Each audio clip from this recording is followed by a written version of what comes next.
एक दफे ऐसा ऐसा जानना तो होने दो, क्या लुट जाएगा। लेकिन देखो ऐसा करो, मकान की रजिस्ट्री अपने नाम रहने दो, पक्की लिखा पड़ी अपने नाम रहने दो, जितने तुम्हारे अधिकार हैं वो पक्के पहले कर लो, और तुम उधर अंदर में चले जाओगे तब तक कुछ लुट जाने वाला नहीं है। क्यों? और लुटना होगा तो तुम खूब संभाल संभाल के रखना, फिर भी लुट जाएगा, क्योंकि वो तो पुण्य के उदय से बंधा है। समझ में आया ना? वो तो पुण्य के उदय से बंधा है ना, वो तुम्हारी संभाल से नहीं बंधा है। जाना होगा तो जाएगा, नहीं जाना होगा तो नहीं जाएगा। तुम अंदर में चले गए तो तुम्हें लगता है सब लुट जाएगा, कि हम कुछ नहीं करें तो हम कहते तुम हमें सब छोड़ने का कहते हो। कहते छोड़ने, अरे छोड़ने का नहीं कह रहे, हम तो कह रहे ये तुम्हारा है ही नहीं, ये कहाँ कह रहे कि छोड़ दो। इन दोनों में विरोध है।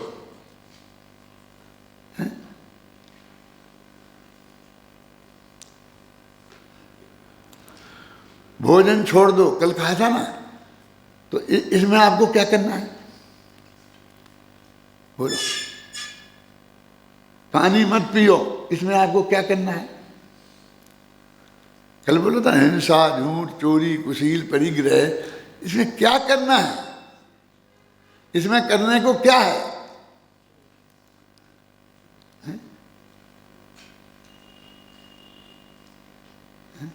इन्होंने ब्रह्मचर्य व्रत लिया कि क्या लिया, कि वो गुरुदेव ने दिया था ना, क्या दिया था, है आपके पास, आपने लिया था ना, तो कुछ है आपके पास दिया था जो, कि नहीं कुछ नहीं दिया था, ब्रह्मचर्य दिया था ना। हाँ, उन्होंने ऐसा ही मंत्र बोला था कि तुम गुड़ गुड़ गुड़ गुड़ गुड़ करके, और हमने बीच में लिया था कि तुम्हें ऐसा करना, ऐसा नहीं करना, ऐसा करना। क्या है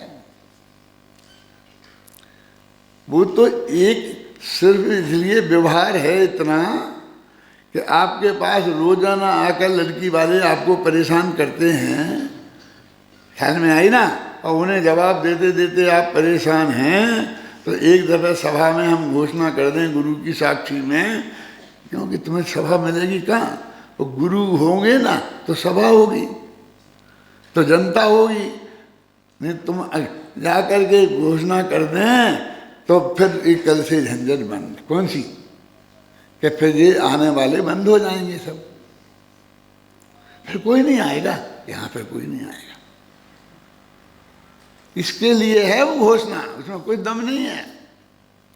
शास्त्र में ये भी लिखा है कि सीधे भगवान के मंदिर में जाके अकेले में, और वहाँ अकेला ऐसा ब्रह्मचर्य नहीं, पूरी मुनि दीक्षा भी ली जा सकती है। हाँ, ये तो साधारण सी बात है जो अपने कहते हैं ऐसा कि गुरु की प्रतिज्ञा में उसमें लिया, इसमें ले लिया हो कि नहीं लिया, और मैं वहाँ लूँगा नहीं लूँगा, क्या लेना, मैं क्यों कल तक इंतजार करूँ, मैं 6 महीना इंतजार क्यों करूँ। यदि मुझे ब्रह्मचर्य का भाव मेरे जीवन में आया है तो मैं एक दिन का भी इंतजार क्यों करूँ। जो पंच कल्याणक में देर हो गया हमें क्या मतलब। यदि वो असली चीज़ है ना तो ये काय का लेन देन, जहाँ लेना देना कुछ नहीं है, आप समझ रहे हैं। और उसको कह रहा ये त्यागा, मैंने ये त्यागा, मैंने ये त्यागा, मैंने ये त्यागा। कुछ छोड़ना हो तो दान के लिए तो घोषणा समझ में आती है। क्यों? आपने कहिए मैंने 1 लाख रुपए का दान दिया, तो जिसको दिया वो खुश होगा, सुनने वाले होंगे ठीक है, अच्छा है, कुछ ना कुछ। फिर आपने कह दिया कि मैं बस 50 लाख रखूँगा, इससे ज़्यादा नहीं रखूँगा, तो क्या मिला उसको, किसको क्या मिला, किसको क्या दोगे। क्या आपके पास हैं कितने, अभी हैं तो 5 ही लाख, बस 50 लाख से ज़्यादा नहीं रखूँगा। नहीं, शास्त्र की आज्ञा है, ये कोई मैं मजाक नहीं उड़ा रहा हूँ। शास्त्र की आज्ञा है कि तुम 5 लाख हो तो 50 लाख का नहीं 5 करोड़ की प्रतिज्ञा लेना। क्या कह रहे बाबू चाचा, क्यों है ऐसा, कि क्या बताइए बाजार के भाव का। कल आज 1 रुपये में पेट भर जाता था, हमारे बचपन में 1 रुपये में पेट भर जाता था, और आज 500 रुपये में नहीं भरता है, और कल न हमारे 5,000 देने पड़े। क्या था? कोई शास्त्र में जो व्याख्या है कोई मुफ्त में नहीं है।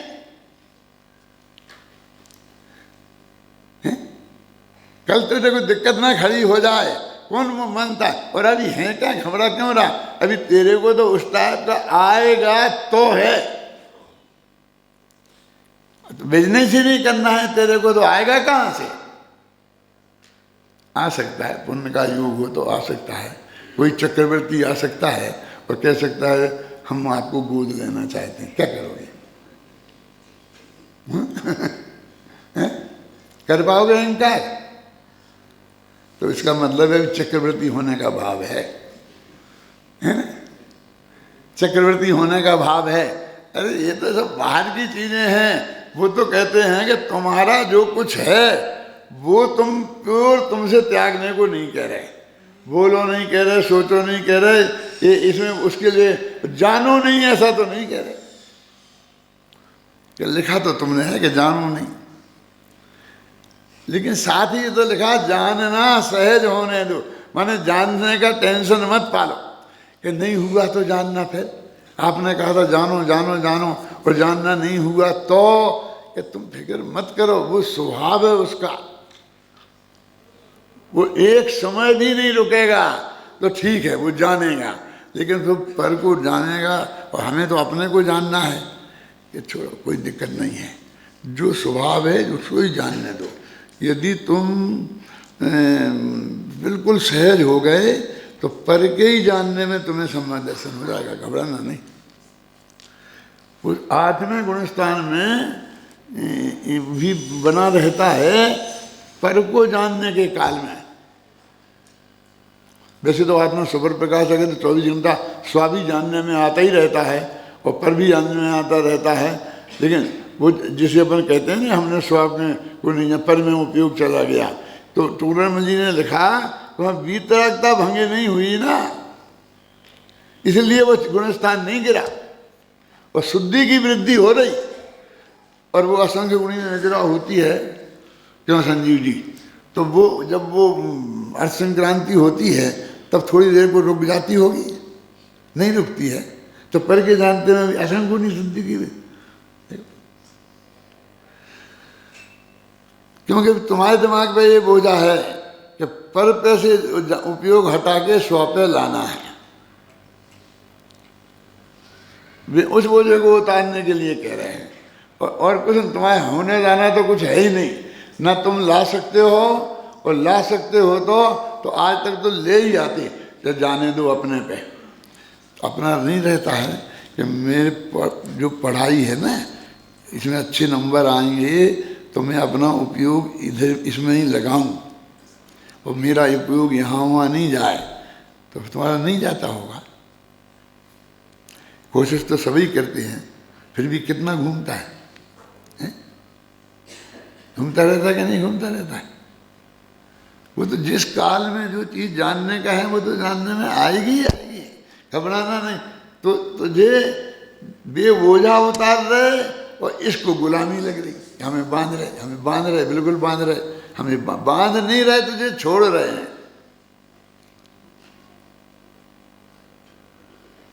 देखो ये महासत्य है, और इस महासत्य को ये बड़े इंदिरा गांधी जब हार गई चुनाव, और पत्रकारों ने जाकर पूछा कि भाई आपको कैसा लग रहा है? तो बहुत हल्का फील कर रही हूँ, बहुत हल्का फील कर रही हूँ क्योंकि अब कल से जो भी करने धरने का विकल्प था अब वो दूसरे करेंगे, अब मेरे करने का नहीं है, मैं हल्का फील कर रही हूँ। पर आजकल के छुटवैया राजनीतिक भी कहते हैं, मैं टिकट मांगने गया था चुनाव के लिए एमएलए का, और नहीं मिला, तो कैसा लग रहा है? आराम लग रहा है, कल से आराम से सोऊंगा और यदि मिल जाता तो विकल्प जात कितना बढ़ जाता, बोलो। तो वो परम सत्य आखिर आता है ना ख्याल में,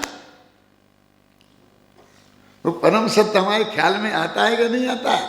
फिर भले ही हमारे चित्त को स्वीकृत नहीं होता हो क्योंकि उसमें हमें अपना अधिकार छिना सा लगता है। एक बात बिल्कुल सहज, कोई बोझा माथे पर नहीं।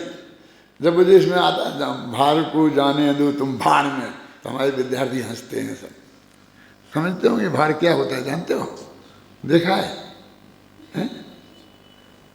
ये चना मना भूंगते हैं ना बाजार में, माने तुम उसकी कोई फिक्र मत करो, माथे पर मत रखो कि क्या होगा क्या नहीं होगा, ऐसा करेंगे तो क्या होगा क्या नहीं होगा।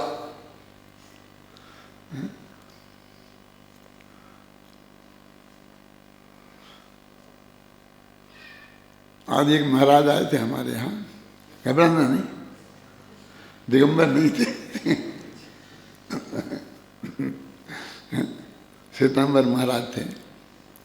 अब उन्हें सब बातें बताई, कही कि मैं तो गृहस्थ अवस्था में कई दफ़े स्मारक में आया हूँ, शिविर अटेंड किए हैं, मैंने आपके प्रवचन सुने हैं, बम्बई में सुने हैं बहुत, वो सब बता रहे थे क्या है।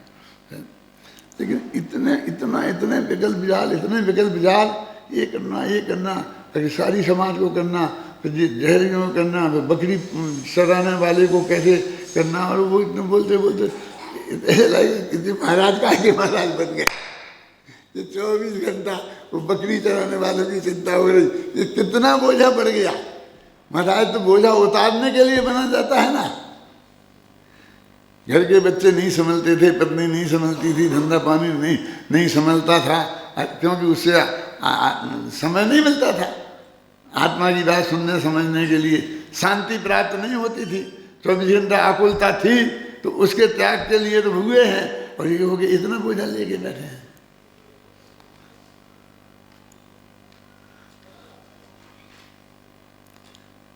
फिर परमात्मा ने कह दिया साफ साफ उनसे कि हमारे यहाँ तो ये संस्था का नियम है और हम लोगों का सबका कि हमको तो ये जैन तत्व ज्ञान है, पर उसे जन जन तक पहुँचाने का भी विकल्प है, बाकी अपना आत्मा का कल्याण करें। और अब भी शहरियों की बात, जो लोग समझ रहे हैं थोड़ी बात, उन तक ही ये हम अपनी इस तत्व ज्ञान को पहुँचाएँ, बस हमारा तो अभी यही सीमा है।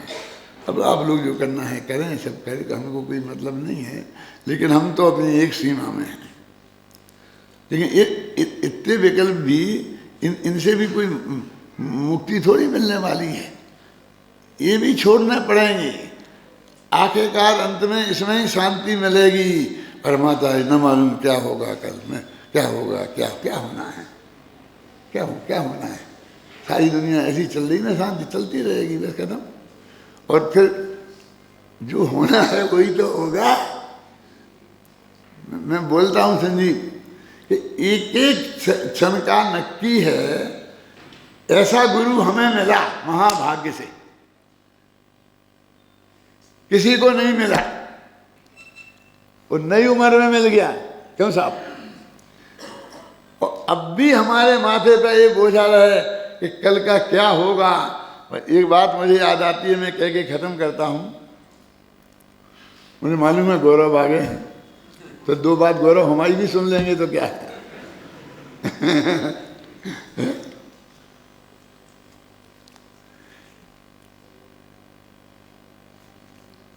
फिर ऐसा ही हो गया है वो दिमाग को कि आता है कहने की बात और फिर वो चला जाता है, फिर आ जाता है।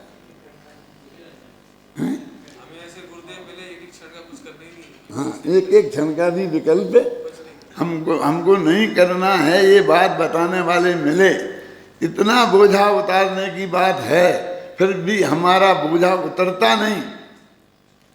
हमारी विकल्प ज्ञान में भी ये बात नहीं आती है, और कोई ना कोई बाधा खड़ी कर देते हैं। फिर हम तो बहुत छोटे हैं, हमारी समझ में कैसे आएगी। तो आचार्य कहते हैं 8 वर्ष की उम्र में आ जाती है, तो हम तो 20 वर्ष के हो गए। फिर वो कहते हैं कि नहीं है, इस पर्याय में एक क्षण ही पंचमी पर्याय में ये बात समझ में आ सकती है। तुम में सर्व प्रकार पात्रता है, बस एक काल लब्धि की कमी है, समझे ना, तत्समय की योग्यता की कमी है।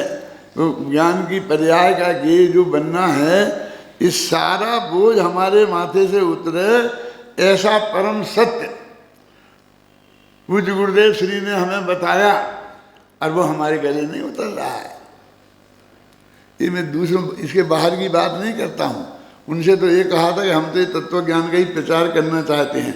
मैं तो उसके बाद की बात कह रहा हूँ कि हमें इससे भी हमें कोई ज़्यादा मतलब लेना देना नहीं है। ये तो समझ लो सहज होता है, आचार्यों की भूमिका में भी होता है, पूज्य गुरुदेव श्री की भूमिका में भी था, तो हमारी भी भूमिका में है। लेकिन वास्तव में तो एकदम सहज होना ये वास्तव में धर्म है। तो इसकी चर्चा अपन अभी करेंगे, खत्म नहीं हुई ये बात, फिर चलें आगे। संतप्त मानस शांत जिनके गुणों के गान में वे वर्धमान महान जिन विचरे हमारे ध्यान में।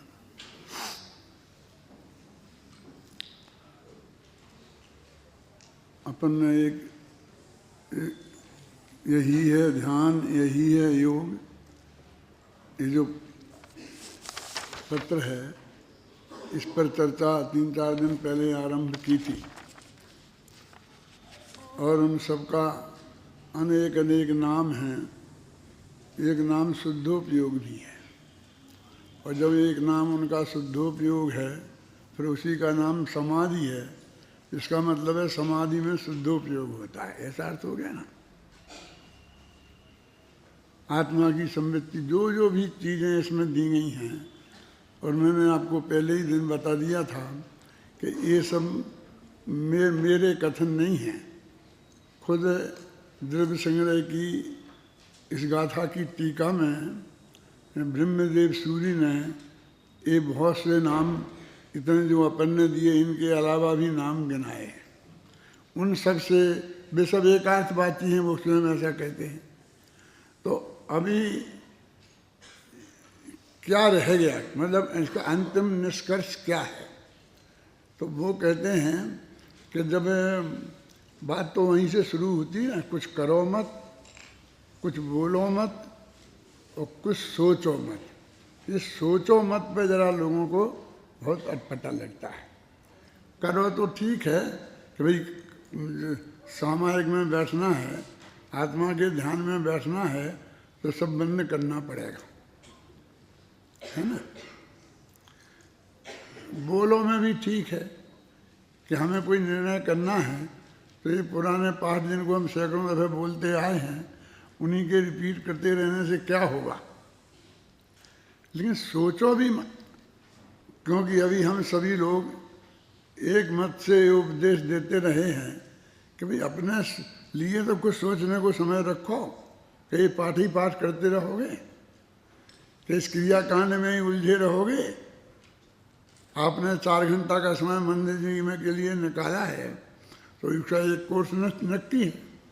यहाँ आएंगे, अभी तो अपने यहाँ की छोड़ दो, फिर वहीं जाएंगे, नहाएंगे, धोएंगे, निपटेंगे, फिर सब काम वहीं करेंगे। और मंदिर में प्रवेश होते ही धर्म शुरू हो जाता है, तो वो हमें नहाना धोना वो सब भी धर्म में ही शामिल होता है। और हम कहते हैं हम 4 घंटा रोजाना मंदिर में बिताते हैं। अब ये करते करते यहाँ तक आ गए। अब ये कहते सोचो, कुछ सोचने को समय निकाला तुमने कुछ सोचा? ऐसा हम बार बार पूछते हैं। अब तो सोचो, अब तो अंतिम समय आ गया।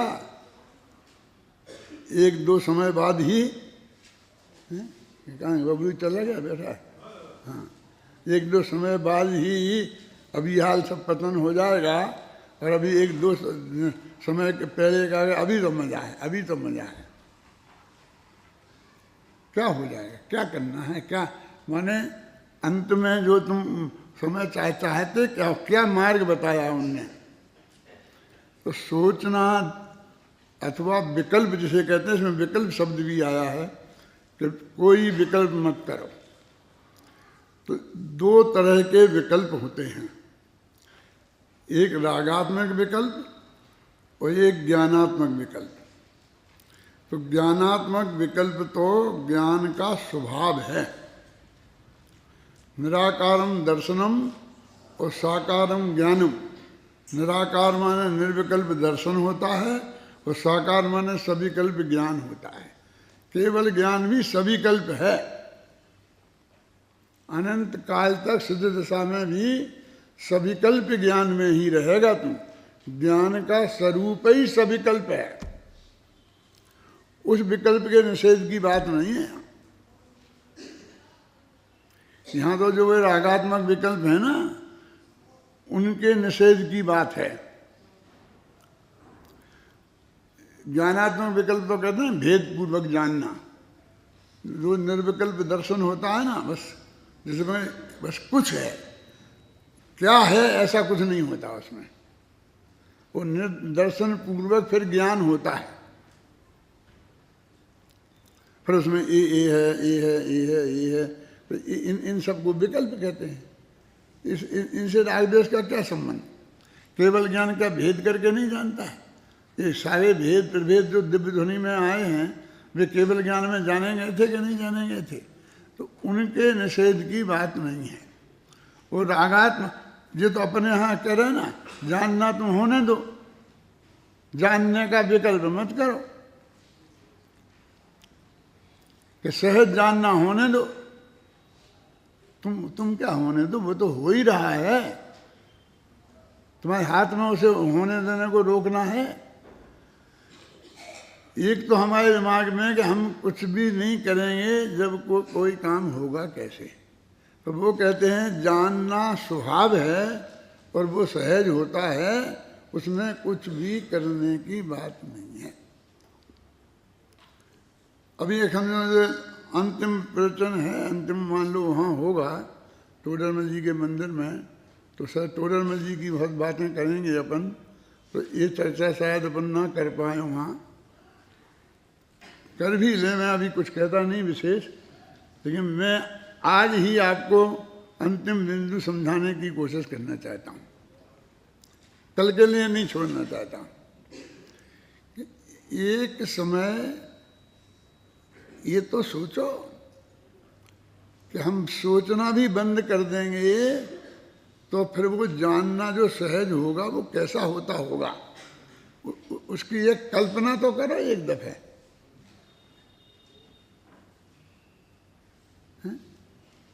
माने ध्यान का स्वरूप तो हम समझें, ध्यान तो उसका नाम है, उसी का नाम शुद्धोपयोग है, और उसी के जो इतने नाम दिए हैं वे सब उसी के नाम हैं।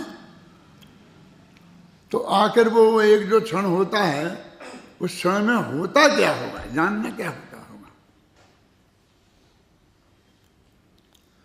अरे मुझे तो ठीक है, तुम्हें क्या जाना, क्या जाना? तेरे हाथ में है ही नहीं जब कुछ, तो फिर क्या जाने क्यों पूछता है? देखो आपको कुछ नहीं करना है, कुछ बोलना नहीं है, इस बारे में कुछ सोचना नहीं है, बस ठीक है आप बताओ हम क्या करें।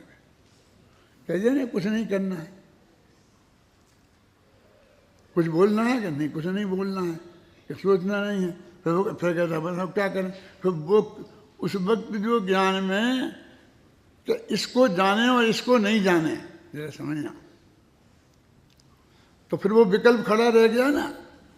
और हमने जो चीज़ को हमने अपना जाना है, जिसमें हमने अपनापन किया है, उसको हमारे जानने का विकल्प होगा, और पर को जानने का नहीं विकल्प होगा, तो ये काम हमारे हाथ में खड़ा रहा।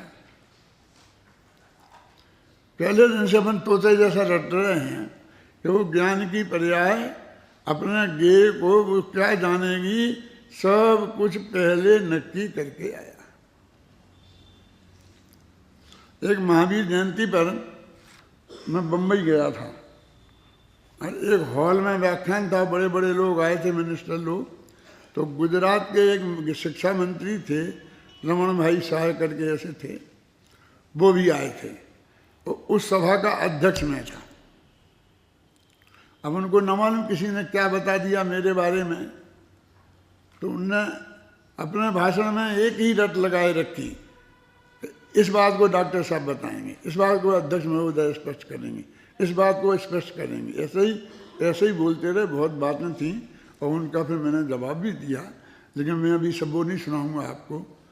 मैंने तो सबसे पहले ये कहा कि ये मुझको इतना बड़ा सब्जेक्ट दे दिया इनने कि मैं ये बताऊँ, ये बताऊँ, ये बताऊँ।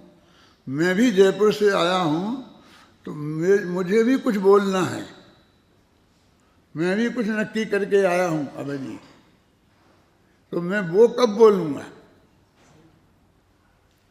यदि तुम जो बता रहे हो उसका जवाब देता फिरूं तो अभी अभी सोचना पड़ेगा ना, और वो सब बेकार है कि मैं किसी का जवाब देने नहीं आया।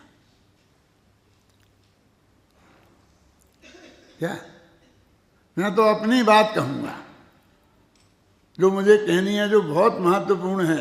आपके इन प्रश्नों से कहीं बहुत महत्वपूर्ण है। और प्रश्न कुछ नहीं ऐसे थे कि आज के जैनियों के पास सबसे ज़्यादा परिग्रह है, वे अपरिग्रह की बात करते हैं, और सबसे ज़्यादा परिग्रह उन्हीं के पास है, और ऐसा है वैसा है, और हिंसा में भी ये पीछे नहीं रहे हैं, वो कोठारी ने कत्ल खाना खोल दिया है। ये सब ये प्रश्न थे। अब इनका जवाब मैं दूं। मैंने उनका एक ही जवाब दिया बहुत संक्षेप में कि हमको कुछ उज्जवल पक्ष देखना भी सीखना चाहिए। अकेला कोठारी दिखता है आपको कि जिसने कत्ल खाना खोल दिया? अकेला कोठारी जैन है? और ये जो करोड़ों जैनी हैं इस देश में जिनने बहुत रिएक्शन दिया है उस कोठारी के कत्ल खाने के विरुद्ध कि उसको निकालो, जाति से निकालो, ये करो, ये मतलब नहीं, वो जैनी नहीं, वो तुम्हें नहीं दिखते हैं क्यों? कि हम कितने गहरे अहिंसक हैं, आपको ये नहीं दिखता है? मैंने कहा एक दो इंद्री कीड़े को उठाओ और अपने हाथ पर रखो और सबके पास जाओ, छोटे से छोटे बच्चे पे, गरीब से गरीब के पास, और जाके कहो कि इस कीड़े को तुम मार दो, तुमको 50,000 रुपये देंगे। मार देगा कोई? नहीं मारेगा। तो 1 लाख कर दो, मार देगा? नहीं मारेगा। तो हम कितने कट्टर अहिंसक हैं कि एक कीड़े को भी नहीं मार सकते। ऐसे जो हम यहाँ बैठे हैं वो नहीं दिखते हैं आपको? कोठारी दिखता है। कोठारी के उसके खोटे काम के विरुद्ध जो समाज में रिएक्शन आया वो नहीं दिखता है। उज्जवल पक्ष को देखना सीखें। और जैनियों के पास परिग्रह बहुत है। कौन कहता है? कौन है? तुम जो कहते हो ये बाहर का जो है ना रुपया पैसा, इसे देख के कहते हो। तुम जानते हो परिग्रह किसे कहते हैं? मिथ्यात्व है परिग्रह। राग द्वेष मोह क्रोध मान माया लोभ ये परिग्रह हैं। इसमें तो अजैनी भी पीछे नहीं है, वो भिखारी भी पीछे नहीं है। सबसे ज्यादा परिग्रह उसके पास है क्या नहीं? और यदि जैनियों के पास सबसे ज्यादा परिग्रह है, जिसे आप कह रहे हो, उसके वो सदाचार के कारण है। जिस दिन उनके जीवन में से सदाचार निकल जाएगा, उनकी भी हालत बाकी के लोगों जैसी हो जाएगी। शुद्ध सात्विक खाने में क्या खर्च होता है? हमारे पास 1,00,000 2 लाख रुपए महीने की इनकम हो जाए तो हम 24 घंटे घी में डूबे रहें तो कोई फर्क नहीं पड़ता। वो खर्च नहीं होते उतने। और तुम ये लोग जो 7 व्यसनों में पारंगत हैं, उनके लिए तो 1 करोड़ रुपया कम पड़ता है एक दिन में। दाव पे लगाया, खत्म।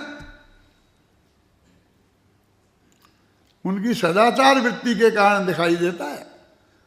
और हम ये बढ़िया व्यापारी समाज है जैनी। और व्यापारियों की एक मजबूरी है कि उनके पास कुछ नहीं हो तो भी उन्हें कुछ दिखाना पड़ता है। क्योंकि यदि लोगों को मालूम पड़ जाए कि इनके पास कुछ नहीं है तो बाजार में मुझे उधार भी नहीं मिले।